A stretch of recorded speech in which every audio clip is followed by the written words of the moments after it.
c'était une exploitation agricole familiale que j'ai reprise après mon père.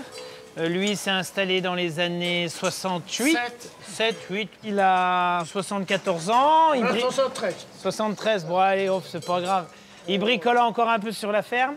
Et donc moi j'ai repris l'exploitation en 98.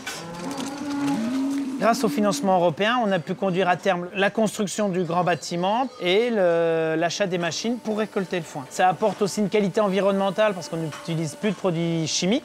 Et notre exploitation est bio depuis 2009. Et de toute façon, on fait l'Europe tous les jours. On achète nos vaches en Allemagne, on a des terres en Belgique et on a notre ferme en France. Donc voilà, c'est l'Europe tous les jours ici.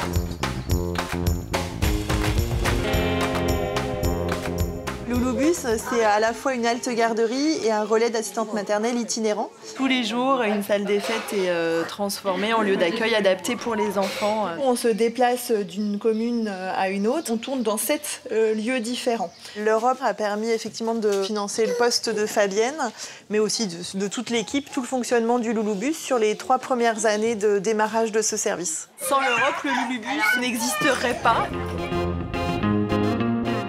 Ce canal, c'est un des canaux les plus anciens du département. Il y avait des difficultés à satisfaire tous les besoins en irrigation.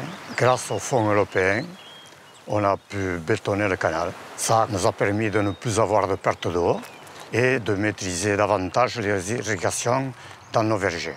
Si on n'avait pas eu l'aide de l'Europe, les cultures auraient été en danger. Notre souhait dans le futur, c'est que l'agriculture du Roussillon continue et qu'elle soit le plus pérenne possible pour arriver à faire vivre cette activité agricole qui est primordiale dans notre département.